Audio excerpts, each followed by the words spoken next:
Okay, guys, we are good to go. Thank you, everybody, for jumping on. I am super excited to get these two statesmen of the sales community, true statesmen, true gentlemen, to come in here and tell me, I want to know the 3 things I should change tomorrow. And just about everything, guys. I'm not talking just, email prospecting, everything. So, guys, take it away. Tell us, how do we get better? I think one of the things you have to start doing now is, and it's not even about prospecting, but I do think you have to do it, is you have to start prepping for the transition, right? If you haven't, right? Whether it's your life and what that's going to look like for the next 6 months. And then specifically in sales, right? Things are shifting again.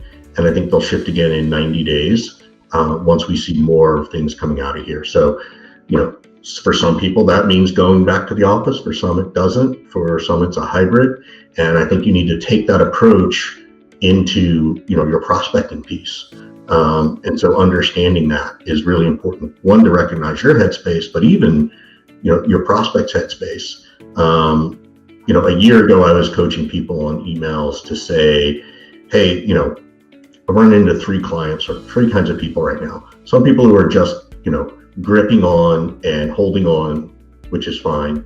Some people who are not spending, but they're, sticking their head out, being curious, and other people who are, just full steam ahead. Which one are you? So I don't bother you. Well, I think the same thing can be applied now. Is, hey, which one are you? Are you guys going back to hybrid? Are you going, are you starting to look at things yet again in terms of growth? Or is it, you've been steady Eddie all the way through? So finding something like that is a different way and allows you to meet your customer in their headspace or your prospects in their headspace. So that's probably the first thing that I would jump in and say. Well, let me add to that by saying one of the things we need to change, and I've been talking about this earlier today, is we got to stop copying everything else that everybody else does. It's a copycat league out there right now, as they say in sports. And that goes from your strategy to your actual copy, to the content that you create, to the distribution channel. You've got to get creative. And one of the things I wrote down when David asked that question of us was creative greater than copycat. You got to get outside the box. And that's why I really admire and look up to anyone who's trying something completely different and new. And what that means to me is, people like Dale Dupree, who does the crumpled letter campaign, people like Justin Michael, who's just a little bit insane, but very, very smart and creative and trying to come up with new ideas and new coaching strategies and methodologies. Because the buyer on the other end, people who have sat in a VP of sales seat or a VP of marketing seat, I've heard everybody's pitch before. I've heard all the different tactics and techniques. So I want. So what doesn't get through? Scott, we've not talked about this. What doesn't get through to you, right? Like, talk to people about that. Like, what do you? Well, like? Gimmicks don't get through to me. If you call me up, Richard, and say, "Hey, Scott, this is a cold call, but do you have 20 seconds?" I'm gonna be like, "Fuck you, no, I don't." Hang up. That's a gimmick to me, right? And I know that there's people out there practicing and preaching that, and they probably get results with it. But to me, so many people now do it, it's lost its effectiveness. So what is and will always be effective, I think, is being relevant, is being important, and understanding somebody's problem that they have personally in their particular role and the challenges that come along with it, as well as the impact that has on the whole company, on the whole organization. If you come in direct and poignant and relevant on those things, people will care. So if you call me up and say, "Hey, Scott, I understand you run a few different businesses. How do you manage like the admin and the accounting for all that stuff? I hear you talk on your podcast all the time about how useless you are at regular life." You got me. Not only will I laugh at that because you use my own words against me, that is massively relevant, and you understand me, and you're showing me you know me, as Sam McKenna likes to say. I respond to that kind of thing. So that's to answer your question, Richard. So to go back to my original point, creativity over copycat would be the second thing that you need to change. You want to add another one, Richard? Yeah, go for it. You want me to do it? Yeah, or are you asking me to give you one? I was asking you. I thought it was maybe your turn. This is how we roll, right? I don't disagree, but I also know that if it works, you stick with it. I know that about you, right? So if the data supports that, hey, if yes, it's a cold call, it's 20 seconds. Not everybody's selling to a Scott Leese. Right? Yeah, but there's diminishing returns on anything that works. So that's going to work, and you should stick with it, but it's going to stop working as well at some point. And that goes for any methodology, in my opinion, any tactic, any channel. Things start to slow down. You can't just stick with what's worked historically forever. When the data starts to show that things are not working, you have to adapt and evolve. And you've got to really try to push the envelope and stand out. Talk about, I want to shift a little bit too. So we talked about cold calls, and those are not, that great. Does email even get through anymore, in your opinion? Like, talk about the law of diminishing returns in the last, particularly in the last year. What have you seen? What have your clients told you? I'm happy to share what mine have told me too, but sort of start there. Well, it's the what do the kids say, Richard? TLDR, too long, didn't read. Yeah, David called us statesmen. He left out the word elder statesman. Right. Yeah. Exactly. The length of the email has become a massive problem. If I have a 32-inch monitor in front of me right now, and I get direct messages and emails that I can't screenshot, that's how long they are. I'm not going to read that. I don't have time for that. Primarily because somebody like me, I actually care about my response. And if I get an email or a message that long, I have to think about my response. That delays me. That slows me way down. So you're making it hard for me to help you. You're making it hard to get what you want. So you've really got to try to get rid of fluff and filler words and phrases. You've got to get rid of things that are like telling a whole backstory. I don't need the fucking backstory. Just get to the point, right? The calls to action without any kind of relationship, I think, are done for me. I think that those need to go away. You can't just message me. What does that mean, though? That's like, what is call to action without a relationship? Yeah, it's like at the bottom of the email, people are like, here's my calendar, book 30 minutes so we can chat about this. Oh, I fucking hate that. Yeah. Why do I want to talk to you for 30 minutes? If this is something that's appealing to you, grab 30 minutes of my time. No, you don't know me at all. We don't have any kind of relationship. And so I think when you strike, and the timing of an email or a direct message on LinkedIn matters so much. And this is one of the things that I think we're having to evolve with, is there's got to be some kind of relationship there. That doesn't mean you and I are best buddies and we talk on the phone all the time. But in B2B in particular, you can get to know people based on where they are, where they show up, what communities they're in, what events they're on. You read their content, you engage with their stuff, you comment on their things, you take your time. It's patience over potency. And I think people have long just been able to pop in, drop some kind of potent message, grab some time on my calendar, and they get away with it. Now we get what? A dozen, 2 dozen of those kind of messages every single day, either selling me products and services or asking me for help about something. If I don't see your name and recognize it, the first thing I do is I go to LinkedIn and punch in your name to see if I recognize your picture or your profile, to see if I've engaged with you somehow on LinkedIn before. This is a true story. And a lot of times I don't recognize the name. Then I go to LinkedIn. I'm like, oh, I remember who Richard is, because I see your picture there and I remember where you work and that kind of thing. And then I look at the history of, our LinkedIn interactions. And then I go back to my email and I'm like, okay, now I know who this person is. If I can't do all that stuff, you have no shot to get in a conversation with me. Well, it's hard for you to forget me. I know that. So, but I wanted to come back to what you were saying too about relevancy, right? And was patience over potency, right? So I was just on a call with our friend Robbie, the speech guy, right? We've had, and he was talking about when you're telling a story, And I wrote it down because I thought it was really good, was, what do you want people to feel when they hear your story? What do you want them to think based on that emotion? And then what action do you want them to take? And taking that, whether it's in a cold call or an email or a LinkedIn piece, is really valuable. And then to your point, Scott, I would even say that sometimes, particularly early, there is no action. That's right. You and I have hacked the LinkedIn thing for a long time, where we would work with people and say, hey, look, don't worry, I'm never going to turn around and pitch you. I just want to connect, right? Or hey, and I've turned that into prospecting of like, hey, I'm just dropping this information to you. I have no idea if you'd like it. Don't worry, I'm not going to turn around and pitch you, right? So that people can feel less defensive, right? I think that's the first thing that we have, is when we email, cold call, whatever, is there's this defense mechanism that's always been there. I just think now that it's gone into all the channels deeper, right? Whether it's email or LinkedIn or Twitter or whatever, you've got to be way more thoughtful about it. And that to me is sort of what I thought was, really interesting from that conversation I had.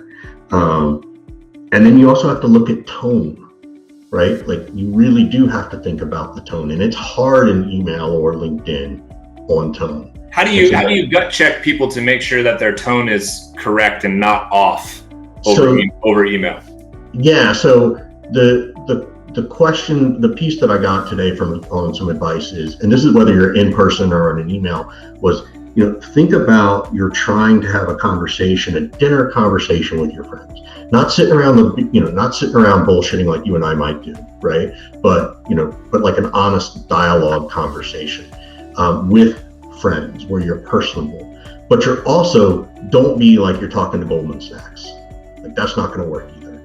And so you have to think about, how do you convey that tone in relation to the emotion or feeling you want them to experience. So you got to think about it a little bit differently, right? And I think this goes back to, don't do what everybody else is doing. And I've always said this, that I think a lot of people will do business with you, not just because of what you do, but how you do business, right? Which is that relationship piece. So anyway, that's my answer on tone. But do you think that's too hard? This is one of the reasons why I'm big on the relationship part and getting to know somebody and showing up and establishing a relationship before there's any kind of ask, because there's certain people who could message me now and I can hear the tone in their writing, because I've had conversations with them where I've been to enough events where they speak. I'm like, I could totally hear Richard saying that.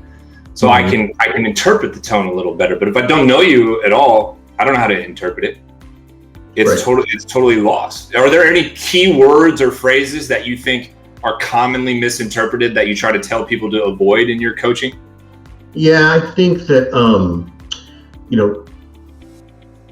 I think we have to get away from the, as much as I like the concept of the, hey, I would love to just have 15 minutes. That I think that just went by the wayside. It's just, nobody believes it's going to happen anymore. I think you try to be relevant. Look, I'd love to have a conversation, and I promise it won't be blank. So to me, I'm always telling people what it's not going to be, so they know I'm not coming in hard and with any kind of hard sell if I'm having that call to action, right? And I think there's a balance in how you do that. I'd be curious, people in the chat, what are your call to actions these days that you see working, right? Granted, Scott just said, don't be a copycat lead, but I take a slightly different approach. If it's working, let it work. Right? I'd be curious what the crowd thinks. So that's one of the things. Buzzwords I hate. I don't like anything that's a buzzword. What are some buzzwords that you hate to see in email? The ones I see the most still are effectiveness and efficiency. Like, those are the biggest, worst things I've ever seen and heard these days, because you're no different than your competitor there. You're commoditizing yourself when you use buzzwords. The things that I think work better are when you actually have a third-party relevant quote or story. That tends to be helpful, but it can also be salesy. So again, this is all finding those pieces. So efficiency and effectiveness is one. Increase your pipeline, increase your close rate, drive revenue. different things like that. Like, Scott, I'm going to give away something. You say this all the time, like, stop with the 3x pipeline bullshit, right? As sales leaders, right? Like that's the dumbest thing. There's no math or science behind it. Nobody's ever proven it, in my opinion. Yeah. So Scott's philosophy is stop it. Make your pipeline 10x. Like if you have a 10x pipeline, guess what? You don't even have to worry about it anymore, right? And so it's one of my, that to me is really valuable at this stage. It could get overused at some point, but not for a while. So those are the things that I think. I see stuff coming in, is it worth a conversation, open to chatting about it? Does this interest you? I think those are good. I also like telling, give them the out. Like, hey, if you're not interested in ever talking about this, just tell me so I don't bug you. Like there's something valuable in like being authentic there. Just saying, look, yeah, it is this, but I'm not going to bug you if you tell me no. And you'd be surprised how often people either A, don't respond, which is fine, because that means they haven't told me no, or other people will come back and say, thanks, I appreciate it. So anyway, so that's sort of my thought around it. Question, what do you think about things from an SDR point of view when it comes to needing to hit high numbers, but managers are encouraging me to play a longer game and develop rapport? Scott, It depends what we mean by high numbers there. Are we talking about high numbers in terms of our like quota? Or are we talking about high numbers in terms of our daily activity? I'm not sure how I interpret the questions. Meetings set weekly. So can you go back to David, maybe can you pull that question back up? It disappeared and Richard and I are old and have short memory. Thank you. Yeah. Or smoke. How do you think about things from an SDR point of view when it comes to needing to hit high number of meetings set a week, but the managers are encouraging me to play a long game and develop rapport? So I think there's two things here, Derek. It's a great question. By the way, I love Leslie. Same. One is they're sending you mixed signals, which is really unfortunate. So I often will turn around and say, well, what do you mean? Because you're sending me these mixed signals. That being said, there's value to both of those pieces, right? There are times where you can, for lack of a better phrase, block. Hey, on Monday, Tuesday, and Thursday from 8 to 9:30, I'm rapport building, and this is what that means. So you need to define what rapport means. A good buzzword, by the way. Going back to your manager, say, tell me rapport. Give me an example. What do you want me to do? What's different than what you see what I do? What do you think I should do? Because there's some picture in his head or her head around what that word means, and they're not painting a clear enough picture. So I think you can do both to some extent. That being said, if your livelihood and your job is on the line, then it's also worthy of a conversation of like, yeah, you're right. However, if I don't do this, along comes this and along comes that. Help me, coach me, particularly as an SDR. Like people think you should come in and know how to do all this stuff. If you're the atypical earlier in your career, are learning sales, deciding if you even like sales, then you do need coaching and you're allowed to ask for it. So that's sort of, I'll stop there and see what Scott you want to say. Well, I think I'm of two different minds on this. The first mind is like, from a leadership perspective, you're giving off mixed signals, like Richard said, and you've got incongruent goals, and you're going to cause a car crash if that's how you've got it set it up. It's going to be inevitable and possibly lead to questions like this, which is probably born of frustration, which is understandable. Here's the flip side, though. If I try to put on like my CRO hat and imagine me doing this, why do these things have to be disparate? Why does a high number of weekly meetings set have to be totally different and impossible from a long-term patient rapport building strategy? They don't. What it does is it requires more effort than it ever has before. What do you mean by effort though, Scott? What does that mean? You used to be able to get away with making 10 phone calls to pull something off. You used to be able to get away with sending 5 emails.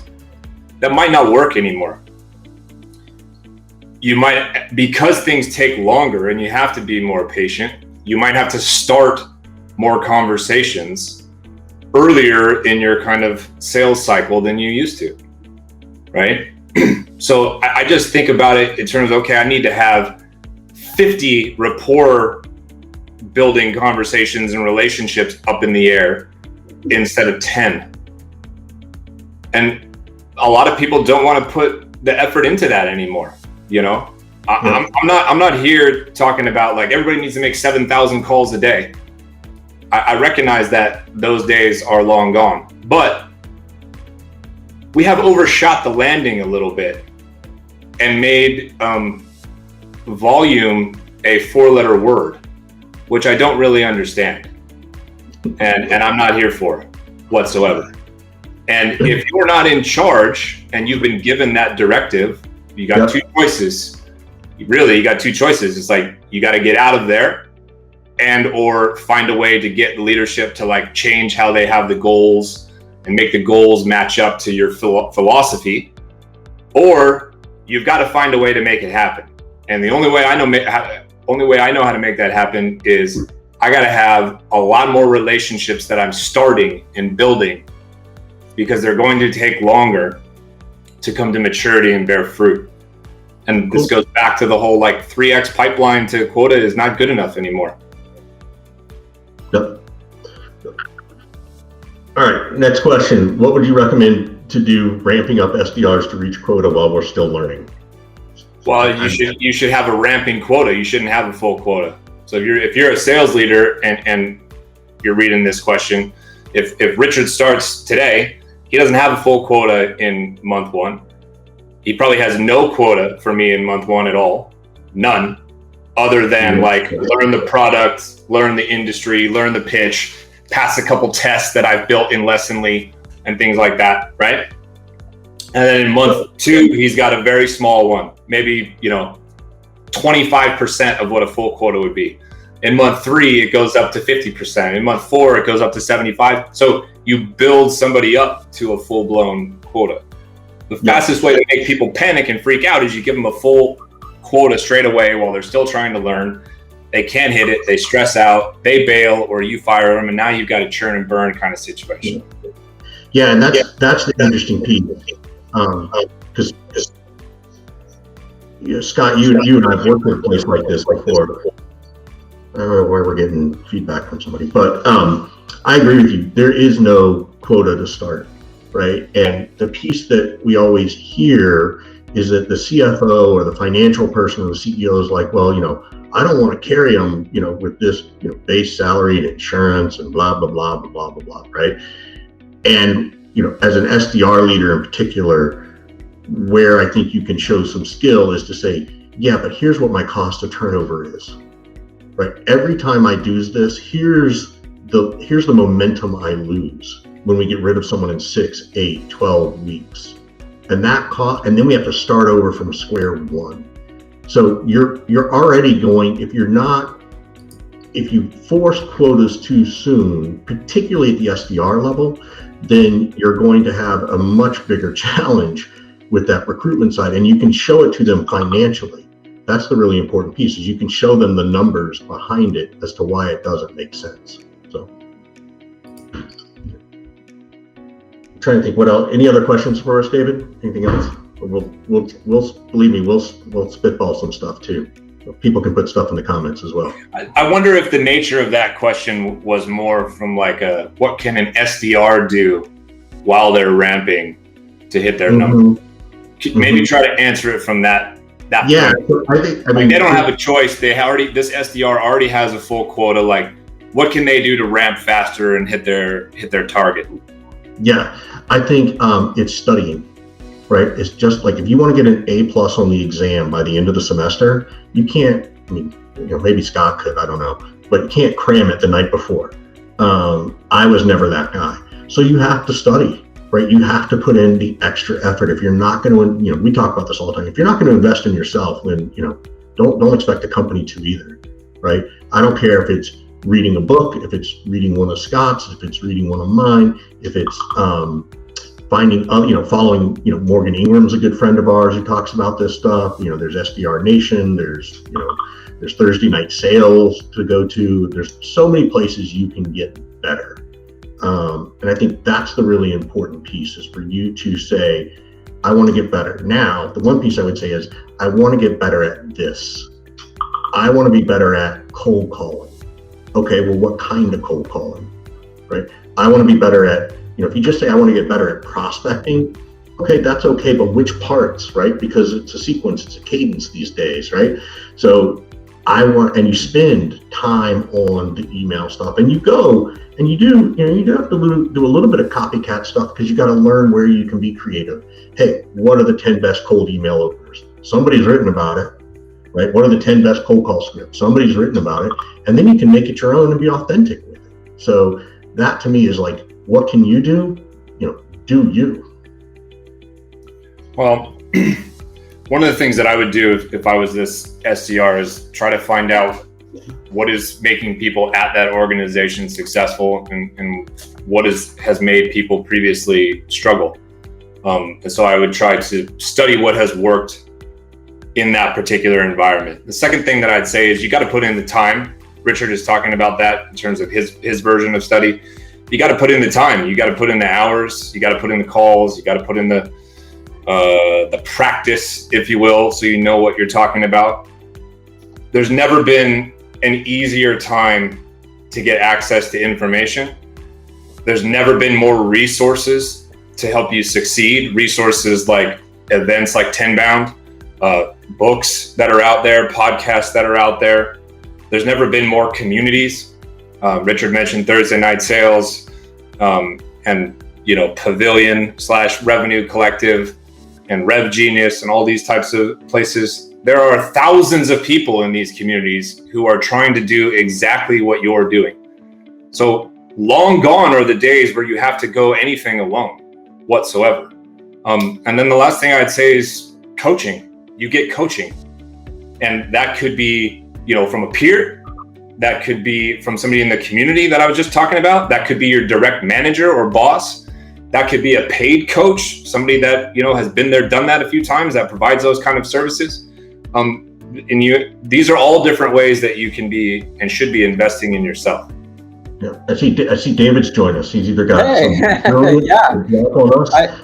know that the resources are amazing that's out there. And also the Surf and Sales podcast, if everybody's not subscribed to that, it's one of the best resources out there. You get Richard and Scott all to yourself for an hour, so that's an amazing resource as well. Yeah, definitely. Well, you guys, thank you for sharing the wisdom, and make sure everybody on here gets into Thursday Night Sales, the Surf and Sales podcast for sure. I'm going to drop a link.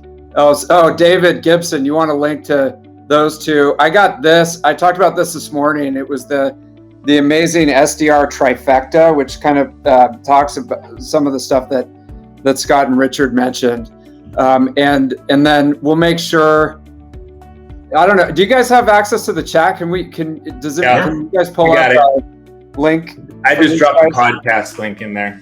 Okay, cool. Yeah, get on that, because we got to keep the conversation going.